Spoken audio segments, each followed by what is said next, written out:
One day two beings were walking down a path 5,220 years ago talking to one another. As they were doing so, they suddenly saw another presence walking towards them. As they passed by this presence, they both spoke a kind hello. As they continued to venture their opposite ventures, the one who was seen coming towards had suddenly dropped something upon the opposite path. One of the beings looked back and saw that the presence had dropped something. Instead of calling upon the presence to alarm it that it had dropped something, the being remained silent and allowed the presence to proceed. Afterwards, both of the beings went to pick up what was dropped. One of the beings had asked the other, "What is that?" The other one had answered, "It had dropped some truth." His partner being became excited, saying, "This is a marvelous time, isn't it? This is a good thing we have come upon, correct?"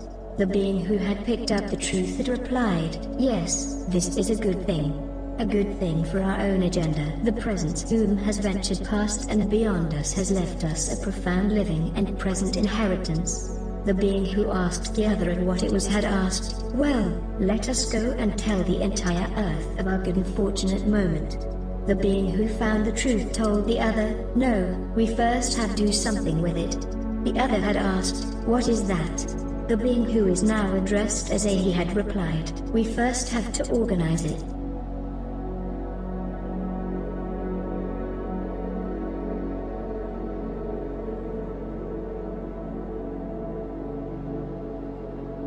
Here I am. I am what you sought to create the moment you chose to compromise the truth. I am your child of contradiction and deception. I am the lion, you are the father which created me. I am also your Adam, created from the dust of the path in which you were walking upon. In my creation of your contamination of the truth, you have asserted of the world that it was the divine in which created my presence for to take rulership over mankind for a given season. In your many distinctions of creative doctrines of control, you have created me as the primary enemy of all who seek to live righteous, and has made me the purpose for which they must suffer to be made accepted of your God. Well, here I am to be utilized at your disposal while you, the real evil force, has clothed himself in fine garments and holy mannerism, of which has defiled the people with untruths the moment you touched the truth, and decided to organize it instead of returning it to its proper origin. Here I am. You gave me power in your writings and a place to rule. You gave me power within a place for the punishment of mankind who have in your writings of your many scholars upon every religious doctrine followed me instead of their established messiahs. You have given me an earth to be a refuge for my evil acts against the divine instead of destroying me. And you have prepared a place for my rulership in a dwelling which you have named Hell, for I to watch over and to rule as a king, and as a punishment for me and those who have rebelled. But you remain me in power to assist in this written punishment, while only I am said to be the father of all lies, but is used for the sake of truth. You are written to even have me spared with compassion for 1,000 years in a prison, while mankind is wrested of me until I am conveniently let loose upon the planet for the clarity of a divine being, and which is supposed to be the all-knowing. You brought me into existence when you refused to give the truth back to its core, oh no, which is everyone in whom needs it to be guided from the likes of you. You manifested me in millions of hosts upon the planet with the disease in which was first in your mind and hearts. You caused me to become a living entity the moment you decided to manifest your agenda in not leaving the truth as a fact. Indeed, here I am. I am your evil one and the evil one for your dwelling place of suffering and pain that you created to control the honest submission of the people to the divine by way of fear instead of love. That place which origin is truly within yourself, I am. Through your defiance of what is vital to your own survival, you compromised at the moment you brought me into existence through your organizing me out of the opposition of the nature of truth into what has crushed the humanity of men and women abroad this beautiful earthly plane. Have you not taken into account the destructive demise of your own design? Have you not understood the truth that I am awaiting for you in the place which you created and you created me for? I ask you of this for the sake of a humanity that has suffered because of your lies and manipulations, creating hosts as you are. Even in your creation of me, here I am made for your deaths. I am the sow in which you shall reap when the time is given account. I ask of you, who shall you be able to blame? Are you able to blame the truth when you should have left it be for it to be found by the right heart and minds instead of your own? Have you understood that when you abandoned the design of the facts, you created not only me and more children as myself, but your own demise within the same act? This is where the privilege of choice is gifted to be utilized, and you had chosen to contaminate such a privilege and had created your own dwelling part in the place called hell. That place that is truly in the state of mind of where there will and can never obtain any peace nor clarity, because there is no peace nor future in anything which man has designed in opposition to the divine. But here I am here. I am your creation that has shed the blood of many nations and hearts, has caused the death of brotherhood, family principles and friendships. I am your creation, and only you are free from your demise when the dawning comes of when you will diminish me, when you are human beings enough to announce to the entire earth that you scholars are the fathers of confusion and of the lies. In your stiff necks and silent tongues are that which only intensifies your time in the suffering of the coming times of terrible days for you, while those times are the dawning of the freeing of joyous minds and hearts. The time is coming without observation, without what your writings have given to the world is accurate. But free the people by diminishing me because you are this devil. I am not. I am just a manifestation of your own evils which you know of yourselves. Allow the facts to verify the truth as it has been hidden for so many centuries the moment you picked it up and decided to organize me into existence from the whole, and creating me an evil fragment for society to fear and to use for their ambitions and self-destructions. Here I am. Will you leave me upon the floors of your cathedrals and continue to make further versions of me? Or will you one day become true human beings? Written by David Anthony Brayboy.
We are visions and plans manifested in the flesh from the Creator.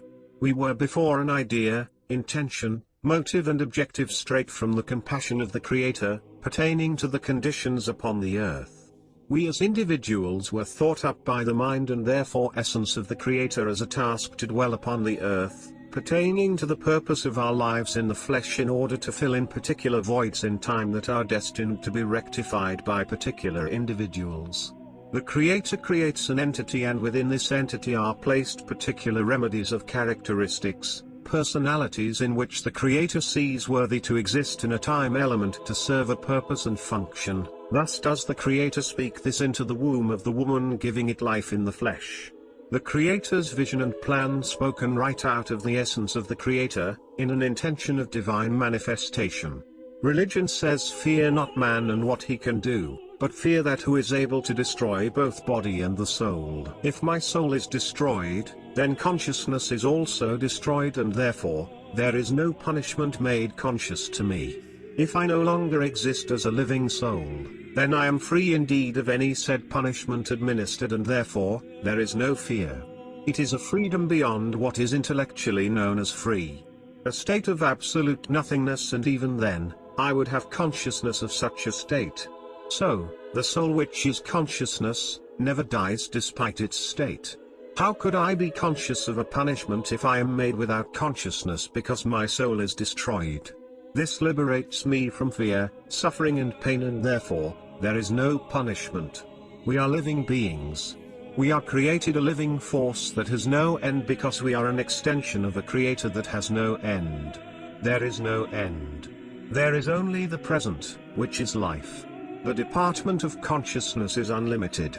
It is beyond the knowledge and understanding of ourselves. Consciousness is present the essence, in life and in death, and therefore, there is truly no death as we have been taught of being unconscious and being of the unknowing after the organism dies or the soul is so-called damned as religion asserts. For us to know and understand either state of existence, life or death, consciousness exists in us. It is us. So, we are unlimited beings created by an unlimited Creator. Despite what one would want to think or to believe, the world is going into darkness, and it is those who have lost the sense of humanity who are taking the world into such a state of existence. The positive or the negative thoughts are nothing but another form of a dogma to believe or to disbelieve for the sake of argument, in which is created for distracting reasons. It is a form of illusion in asserting control over the present reality without honestly inquiring into it and seeing it objectively. But to see and understand the fact of the reality that we live in, is indeed the certain reality of this present world. Despite the love and concern that is commonly felt by us as parents for our children, they will be the ones who will take this world into such a state unless there is an interception of truth instilled in them. We are responsible for the shape that this world is in, and in the shape that is to come by our example to our children and even one another. Does what you choose to believe reflects your attitude towards humanity? Does praise and worship have a divine effect upon your treatment of others? Does celebrating the Sabbath, prayer, fasting, singing act have a mystical effect upon your behavior towards other people? What is it that you extract from practicing these things when practicing is nothing more or less than vain repetitions, monotony?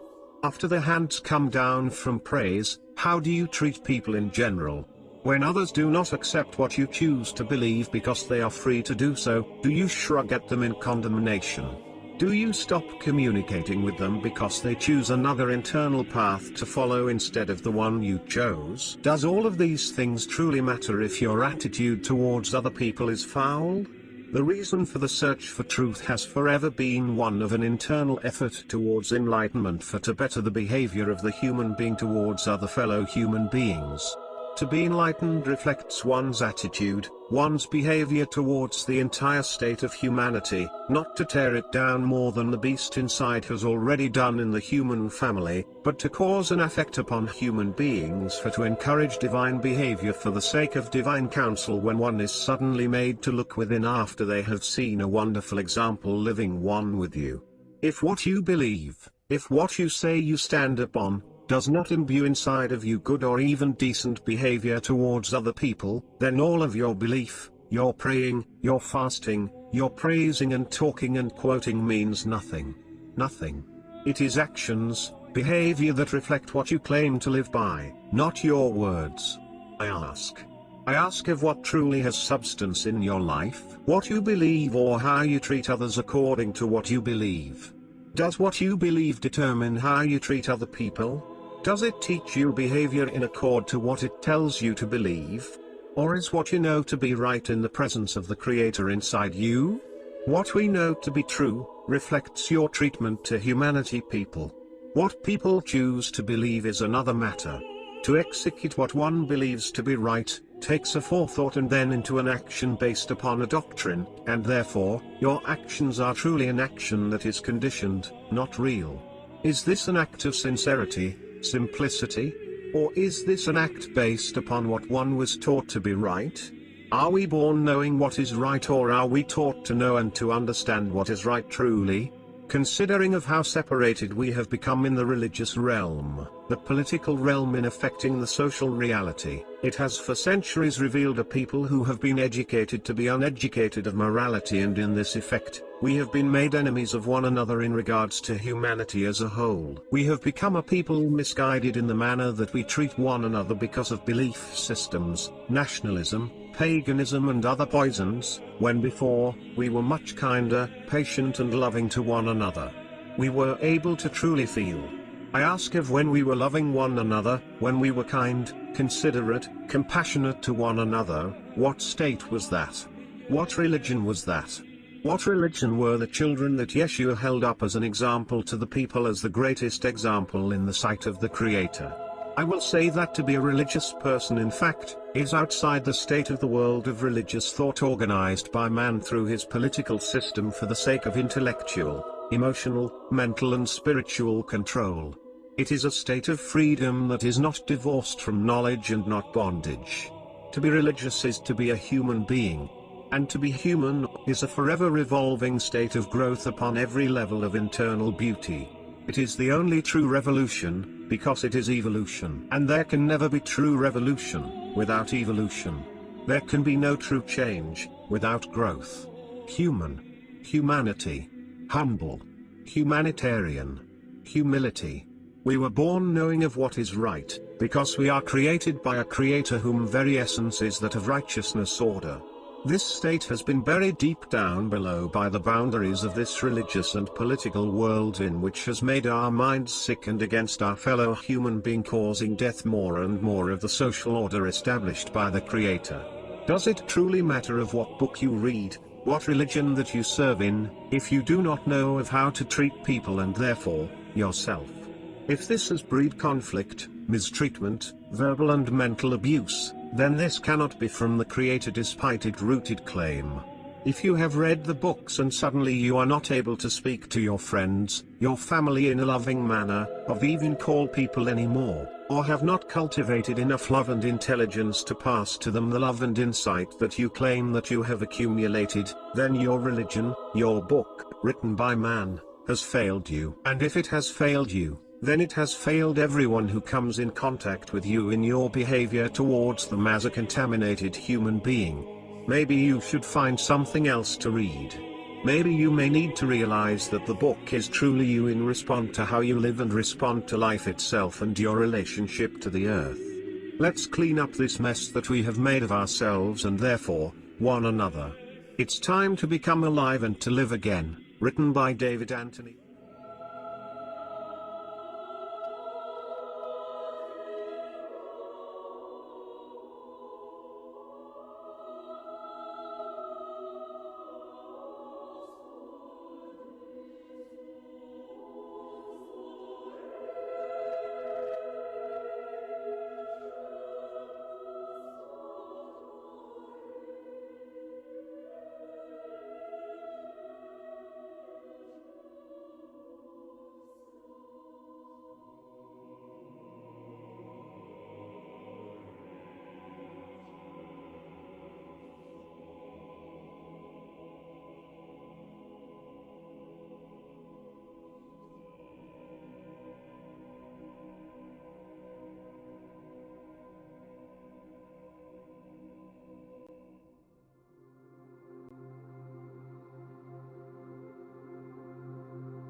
Because religious doctrine implies that the world is, through the formation of prophecy, is asserted to go into darkness, doesn't justify allowing it to do so.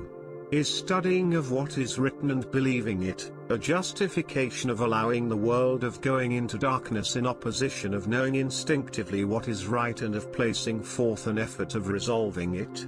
Inspiration has a dual component within it as well. I would say that this is obvious. I would also say that this reveals the option of choice based upon the condition of the mind and heart in terms of having the will of executing that which will be in an opposing factor against the darkness that the society has been programmed into believing is a divine precondition. So, does this reveal that religious doctrine rules in opposition of what the human being understands instinctively of what is right for humanity? Or, does it insidiously, despite its romantic and prophetic sounding language, support that which is asserted of the Dark One's intention for the earth for the sake of devouring it? If the world is going into a dark place because of various activating factors, it will be the human family who will take it there, because it is made attractive in spite of its inhumane substance, or it will not be taken there because darkness has been understood as repulsive. Religion has made the decaying of morality inside of the world a romantic story which most feel has already been written, when the programming of having no need to make matters better for the sake of humanity is the primary form of deception of taking the earth into that state of darkness in the name of religious doctrine. We are heading towards interesting times. The power of moral preservation or destruction is in the power of which rules the environment. The environment is maintained by the hosts within who have a desire to create it a better one, as well as those who are the believers who have been deceived to think that this is supposed to transpire for the betterment of the earth, while doing nothing to preserve it. As doing nothing to preserve that which is left of humanity because of what has been made to believe, is no distinction of allowing that which is evil to destroy it. Time will reveal itself of the state of the world in the people who have been victimized to believe and accept this self-destructive lie.